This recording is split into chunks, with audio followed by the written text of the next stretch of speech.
How to Be an Alien by George Mikes. Preface. I believe without undue modesty that I have certain qualifications to write on how to be an alien. I am an alien myself. What is more, I have been an alien all my life. Only during the first 26 years of my life I was not aware of this plain fact. I was living in my own country, a country full of aliens, and I noticed nothing particular or irregular about myself. Then I came to England, and you can imagine my painful surprise. Like all great and important discoveries, it was a matter of a few seconds. You probably all know from your school days how Isaac Newton discovered the law of gravitation. An apple fell on his head. This incident set him thinking for a minute or two. Then he exclaimed joyfully, "Of course, the gravitation constant is the acceleration per second that a mass of 1 gram causes at a distance of 1 centimeter. You were also taught that James Watt one day went into the kitchen where cabbage was cooking and saw the lid of the saucepan rise and fall.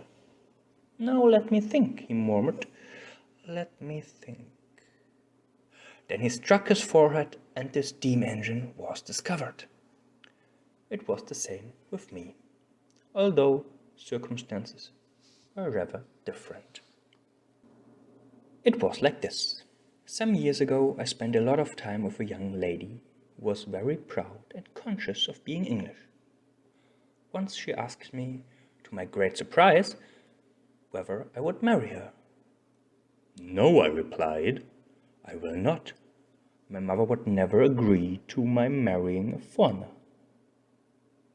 She looked at me surprised and irritated and retorted, "I a foreigner? What a silly thing to say! I am English. You are the foreigner, and your mother too." I did not give in.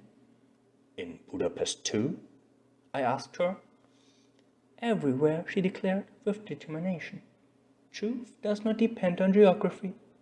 What is true in England is also true in Hungary, and in North Borneo and Venezuela, and everywhere."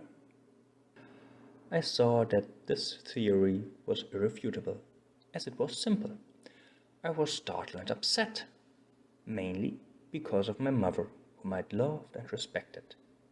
Now, I suddenly learned what she really was.